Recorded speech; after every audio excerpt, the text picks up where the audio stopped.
Since 1998, Stamps.com has been an indispensable tool for nearly 1 million businesses. Stamps.com brings the services of the U.S. Postal Service and UPS shipping right to your computer. Whether you're in an office sending invoices, a side hustle Etsy shop, or a full-blown warehouse shipping out orders, Stamps.com will make your life easier. All you need is a computer and a standard printer. No special supplies or equipment. Within minutes, you're up and running, printing official postage for any letter, any package, anywhere you want to send. And you'll get exclusive discounts on postage and shipping from USPS and UPS. Once your mail is ready, just schedule a pickup or drop it off. No traffic, no lines. Cut the confusion out of shipping. With Stamps.com new rate advisor tool, you can compare shipping rates and timelines to easily find the best option. Save time and money with Stamps.com. There's no risk, and with the promo code POD, you get a special offer that includes a 4-week trial plus free postage and a digital scale.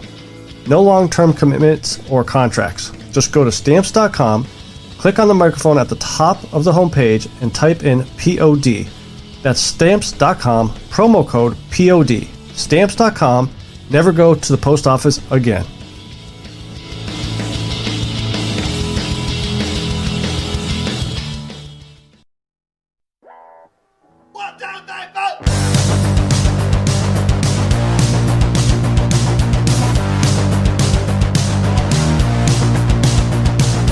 You heard the rest.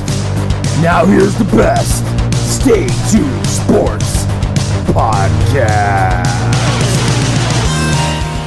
And hello there, all you Stay Tuners. Welcome back to another episode of Stay Tuned Sports. It's your good friend Jimbo here. Back again for our weekly discussion of how stupid athletes are sometimes. Definitely found out this past weekend with the Pittsburgh Steelers-Detroit Lions game ending in a tie. And, you know, John Jones saying that he's going to take over the heavyweight division, even though he hasn't fought in like 2 years. But before we get into the show, head over to StayTunedSports.net so you can follow all of our social media accounts, which is on the right-hand side there. You're going to want to do that because I'm going to announce our Thanksgiving giveaway a little bit later on in the episode, what the rules are and everything. But you're going to have to be following our Facebook page and our Twitter page to be eligible to enter the giveaway. And if you want to buy some merch, up top there's the merch tab. Got some hoodies there, some t-shirts, hats. If you don't want to buy merch, that's fine. I'm totally fine with that. If you want to help support the show in a different avenue, go to www.buymeacoffee.com/stsports and you can buy me a beer. Some people buy coffees there, but you know, I kind of like the beer, so you can buy me a beer. So, and also we still have our Stay Tuned Sports chat line, 612-STS-CHAT. You could call it, tell me how good I'm doing here, or any ideas as far as giveaways even, sports topics, anything like that. Just give it a call. I'll put you on the show. I'll answer your questions or your negative comments about me and go from there. But before we get into the whole, you know, not knowing about ties in the NFL saga still going on, this past Friday night was the Stay Tuned Sports Truck Series, and they were at Lucas Oil Speedway. Sorry, excuse me. Definitely not the cleanest of races. Definitely was, I want to say, a season high in cautions, but it was a short track. You know, so I mean, things are going to happen. Good racing, though. I mean, other than the cautions, there were still a lot of good battles throughout the field. Was very hard for a lot of these drivers, well, all the drivers, to get some green flag runs in, just because of the cautions. Most of them were, you know, self spin outs. You know, I think there was like 14 cautions, and maybe like 5 or 6 of them were self spin outs, which would bring a caution flag out, which takes it down to right around 10. And that's, I mean, me personally, I always figure it's going to be at least 10 cautions when it's a short track like this. So I mean, as far as that goes, you know, they were pretty much on pace. But as a season, for the season, the drivers were averaging about 3 to 4 cautions a race. So obviously that average is going to go up a little bit. But as far as the race, Jason Gracias won the pole. Did not take the challenge, the Dr. Mashburn podcast challenge, which you would take a end of line penalty and try to work your way all the way up to first place, win the race to win whatever prize pole is in there. But he did have a very dominant race. He led a lot of laps. Most likely led most of the laps. And the other cool thing about this particular race, it was the TNR Rock and Roll truck scheme race.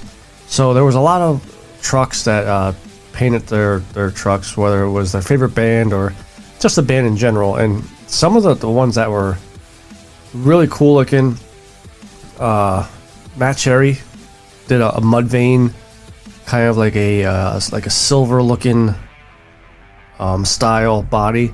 And I mean, I'm a huge Mudvayne fan. Have never seen them live. I wish I could. I have seen Hell Yeah, which is the closest thing I've seen of Mudvayne, and they put a hell of a show on.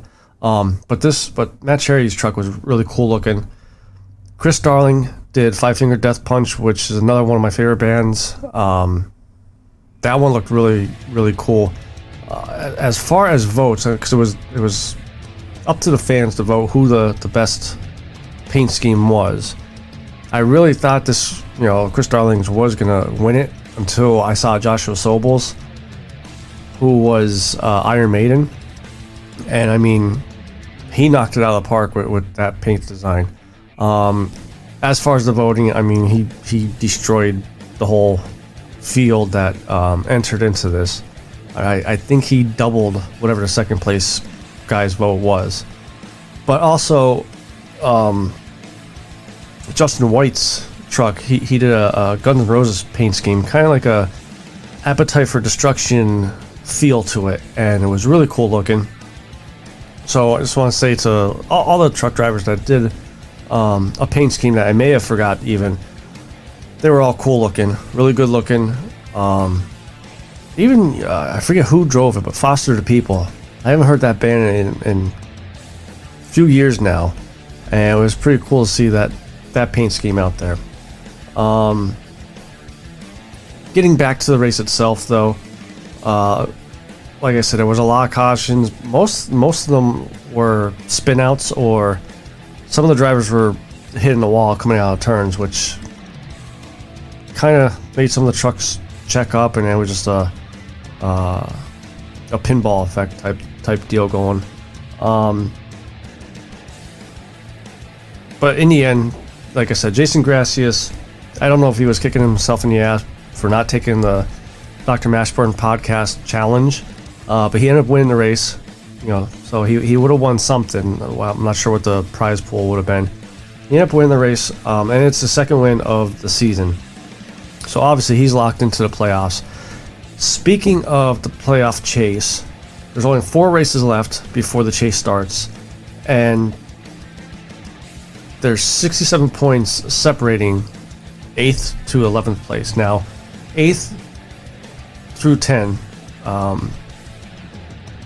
9th place and 10th place are the wild card spots. They're going to be figured out by points. 1st through 8 is going to be anybody that wins a race and is in. So, I mean, it's starting to get down to the nitty gritty here. Like I said, with four races left, 67 points to get to the 10th spot. I don't think that's a tough objective to do. I think it could be done. And with that being said, here is my 3 racers to watch for this upcoming Friday at Las Vegas. First one, John Cannizzaro. He already has 2 wins. He has 5 top 10 finishes in his last 5 races. But here's my only question. Sorry, I had a little brain fart there. Did he start clicking too early? I mean, you want to have that momentum, 2 or 3 races left into the before the chase starts. You know, with him being so good the past few races, will that momentum carry into the chase and all the way to a championship? So that's going to be curious to see if that does carry over to this race. And I think it's definitely a racer you guys should keep an eye out for. Next one is Ben Mashburn. He has one top 5 finish in the last 5 races. He does have a spot in the playoffs locked with a win, but he's looking to get into the right direction of the momentum. You know, only having one top 5 finish, because obviously when you go into the chase, it's the top drivers. You know, like the drivers that have had very good seasons. All the drivers that did win a race, I don't believe there's a driver that was like, quote, lucky and just won a race. You know, they're all pretty up there with points even. So I think, unlike John Cannizzaro, I think Ben Mashburn may hit the right time to get the momentum going heading into the playoff chase. And then for my third racer to watch out for is Tristan Mayer. I believe I said his name the right way. He has 2 top 10 finishes the last 2 races. Problem right now with him is he's on the outside looking in. I don't think there's enough time for him to make up the point difference.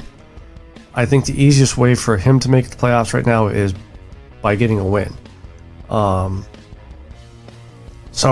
know, it might be this week. You know, I think that's another racer to keep an eye for.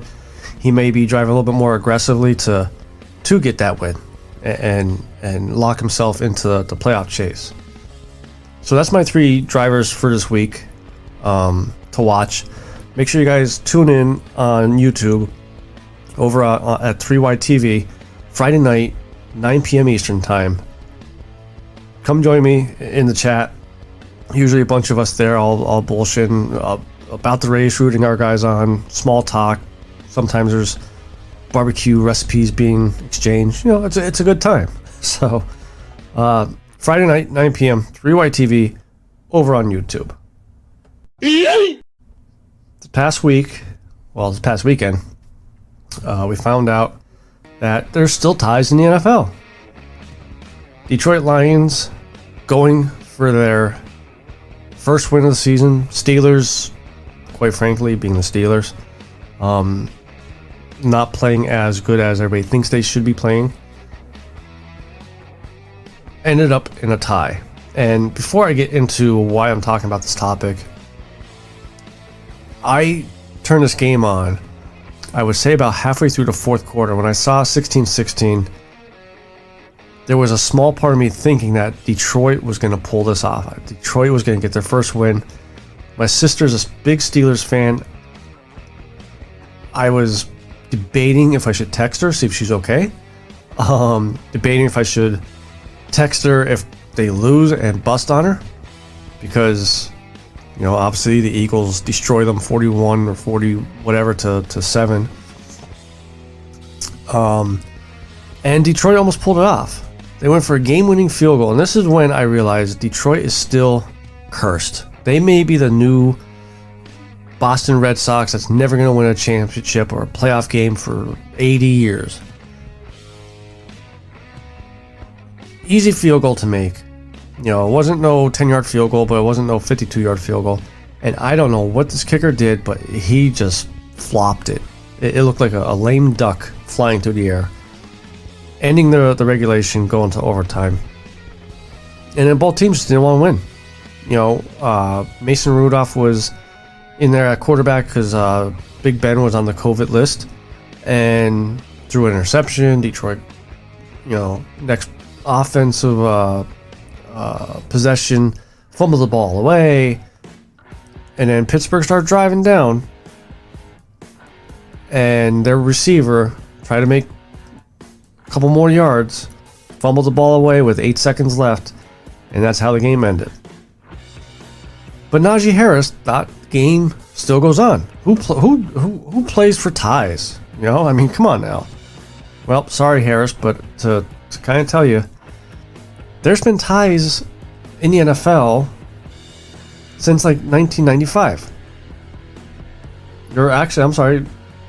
Yeah, like 1995, something like that, like for years, you know. Sorry, 1974.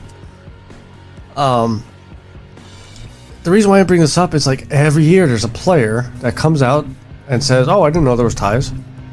You know, obviously Donovan McNabb is one of the biggest names, I guess you could say, in the past 20 years, to say I didn't know there was a tie. And, you know, so I kind of I dug into this whole story, if you want to call it that. And there's more than just Donovan McNabb that has said this, and more than just Najee Harris saying this. You know, almost every year it seems like there's at least one tie between teams. Jay Gruden was a head coach when he came out and said, "I didn't know there was ties." Danny Amendola was another one. So I mean, like, these aren't like backup players, you know, like they're not scrubs. These are starting caliber players and head coaches, and they don't know about ties. So I dug a little more, and I'm like, I can't believe this many players believe there's no ties in the NFL. Well, you know, I was about to give them a pass and be like, well, you know, college football, there's no ties. They have the overtime rules. Both teams get possessions. I mean, granted, earlier this season, we've seen Penn State go 9 overtimes before finally a winner was deemed. And it's been years since I've been to a high school football game. So I was like, well, maybe there's no ties in football. Maybe that's why these players are just used to keep playing in overtime. Well, in high school, there's ties. You know, for years. And my other problem with these players are, it's not like the NFL is a lacrosse league, something small. This is the NFL. You're telling me you're playing football as a pee-wee player, as a high school player, as a college football player, and you're not watching a game of NFL? I mean, you have to see that there's been ties in the NFL. Just from 2012 all the way up to now, there's been 10 ties alone. That's one tie a year. When the NFL originally made the overtime rules and changed the rules in 1974, which added one sudden death overtime, and that's when they said, okay, you know what? You guys got 15 minutes to find a winner. Otherwise, you know, we're not doing no more. I mean, we can't give multiple quarters. And even from then up till now, there was like 30 some ties. So it's not like this is a new rule that they just put in last year or something.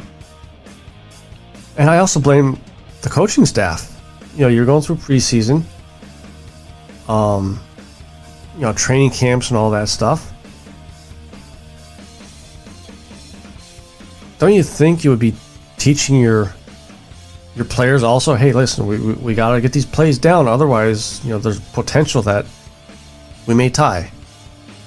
I mean, I know it's very small and minute, you know, aspect of the game, since there's only one, maybe two a year of ties. But you're trying to prepare your players to play and to win games. And, you know, I remember a few years ago, Philly tied with the Bengals, I believe it was, and had playoff implications. I believe they made the playoffs by a half game because of the tie. So it's not like these ties don't count towards wins or, you know, win percentage like they used to in the NFL. Now there is implications, and you can not make the playoffs because of that half game. So I blame everybody from the coaches all the way down to the janitor. I mean, Jesus, even he probably knows that there's ties. Now, with that being said about players not knowing about ties and things like that, I have a solution for the NFL of how to fix this to end ties, but still have your overtime rules. And this is our hot minute take for how to fix ties.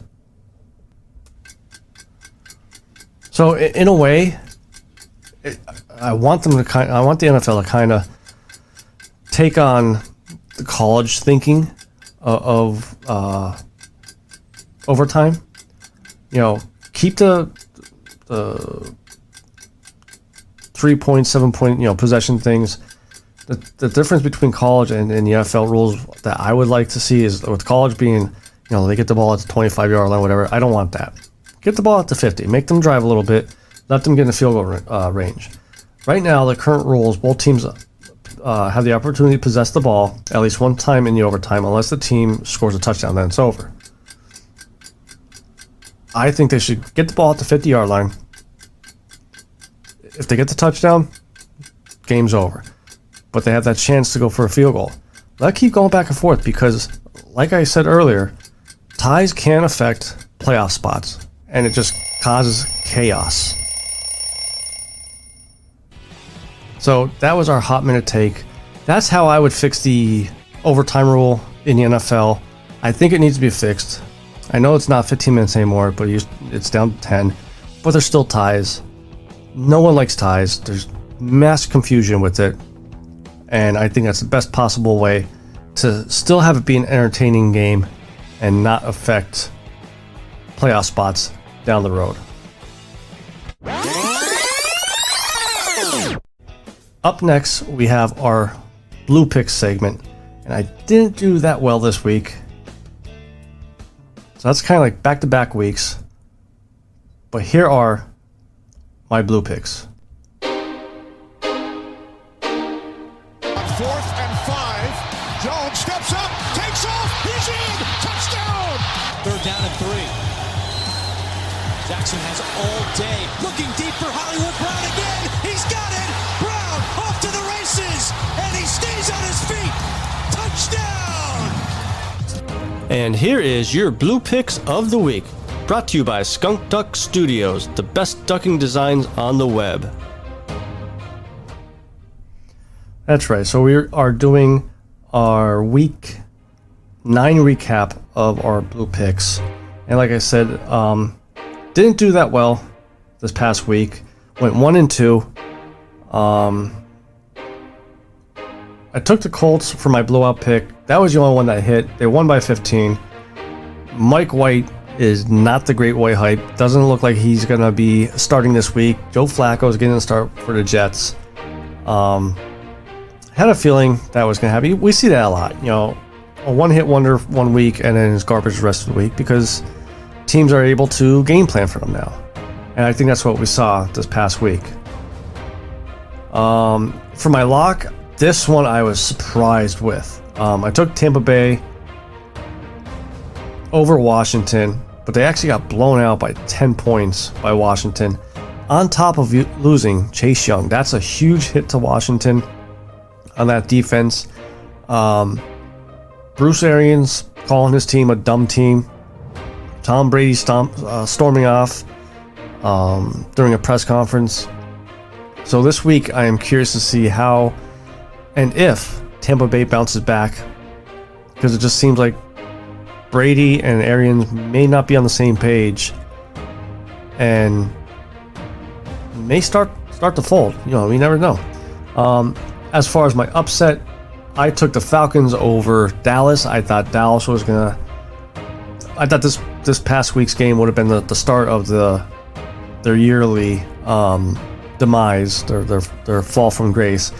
But Dan Quinn was his first game back and just romped on Atlanta. I think it was like 44-3 or something like that. It was just bad. And so this weekend I'm actually going to be tuning in to watch Dallas because I'm curious is Dallas for real? I mean, how many years have we seen them show up like this, play like this, and then December comes and just collapse? So I'm curious to see how they play this week. So as far as my Week 10 blue picks, for my blowout pick, I have Tennessee over Houston. Tennessee's giving 10.5. This one, if you guys have listened over the past few weeks, I always say that I'm always scared to put money on any games that are double-digit spreads. This one I may, because Houston's only averaging 14 points a game. And if you look at their past 5 games, only 3 of them, they scored over 10 points. I'm sorry, 3 of them were under 10 points. The other 2 games they had, I believe, was like 15 and 20 points. So, I mean, this one could get out of hand real quick, even with Derrick Henry not being in the lineup still with that, what was it, the foot or the knee injury? So, going Tennessee there. My lock pick, even though I said I'm curious to see if Tampa Bay bounces back, I'm going with the Bucks, who's giving the Giants 11. I believe that even though Bruce Arians called his team dumb and Tom Brady stormed off, pissed off, during the press conference, I think that's going to fuel them to say, you know what, we're not done. We're not collapsing. There's no problems here. And unfortunately, the Giants are going to be that team that they do it to. Giants have played better, but again, it's Tom Brady. There's only one giant killer out there, and he's retired. Or Brady killer, I should say. And he retired, that does the Monday night Manning booth stuff. For my upset pick, I got the Lions over the Browns. Lions are getting 10. Here's my thinking. Other than the Eagles game, I know Steelers aren't the greatest team, but they almost beat the Steelers. And I think the Browns are equal to and maybe a slight better than the Steelers. And I think with the Lions, things are just starting to come together for them. And at a time that the Browns gave up 45 points last game, this may be the time that the Lions finally get the first win and get the upset over the Browns. So that's Tennessee over Houston for my blowout pick, Buccaneers over the Giants for my lock pick, and Lions will get their first win over the Browns for my upset pick. Now, I said at the top of the show about a Thanksgiving giveaway. Here's the rules for the giveaway. You must be following either our Twitter page or Facebook page, because I'm going to do a giveaway for Twitter and I'm going to do a giveaway for Facebook. So you must follow either Twitter and the Facebook page or both. I mean, I'd appreciate if it was both. And then on Thanksgiving game day for the Raiders-Cowboys game, I'll have a game day thread that, maybe I'll post a game day thread the night before, so that way it gives everybody a chance to post. But you have to guess Dak Prescott's passing yards for the game, and whoever's the closest will win. If there's a tie, I'll do pull a name out of the hat. But the thing is, don't put Dak Prescott and then the yards. I just want just the number, just the passing yards number. So again, must follow our Twitter page and Facebook page. Look for the game day thread for the giveaway and post just the passing yards you think Dak Prescott will have for the game. I think that's going to be it for us this week.